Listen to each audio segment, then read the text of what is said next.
ఇక్కడ బర్రె ఉంది కదా, దీన్ని సేల్కి పెట్టారు.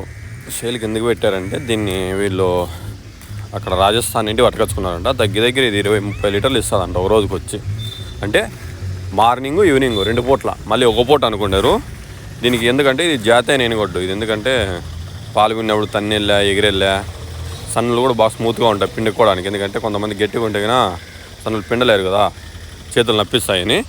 ఇది జాతీయ నేనిగొడ్డు బాగుంటుంది. కొమ్ములు కూడా చూడండి ఇట్లా తిరిగినాయి. కానీ ఇట్లా తిరిగితే కన్నా ఎడలు పోస్తే కన్నా జాతీయని కాదు, నాటికి సంబంధించినది. ఇది ముర్రా జాతికి సంబంధించింది. ఈ ముర్రా జాతిలోనే ఇది ఫస్ట్ జాతీయనిది. వీళ్ళు ఎందుకంటే అమ్ముతున్నారంటే వీళ్ళకు పొట్టు లేక 60 రోజుల నుండి వర్షం రాక అందుకు సేల్కి పెట్టినారు.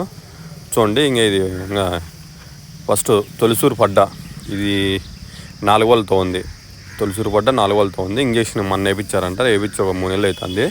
చెకప్ చేసింటే నిలవనేదంట. చీప్ అండ్ బెస్ట్ రేటే. దీని మినిమం అంటే 1.5 లక్ష అట్లా ఇస్తారంట. కానీ దీనికి పిల్లలు పుట్టిననుకో పిల్లల తల్లులు రేటు బాగా పోతాయి. ఎందుకంటే జాతీయ నేనిగొడ్డు ఎవరైనా మనమే రేటు పెడతాం కదా. జాతీయ నేనిగొడ్డుకి అయితే ఈ లోకల్ నాటి దానికైతే అంత రేటు ఉండదు. ఇప్పుడు మనం 1.5 లక్ష పట్టుకున్నాం అనుకో మినిమం 5 లక్షలకు పోతుంది అది. ఎందుకంటే ఇంతకంటే చీప్ బెస్ట్ రేట్ ఎక్కడ దొరకదు. హోల్సేల్ రేట్ దొరికినట్లే మనకు.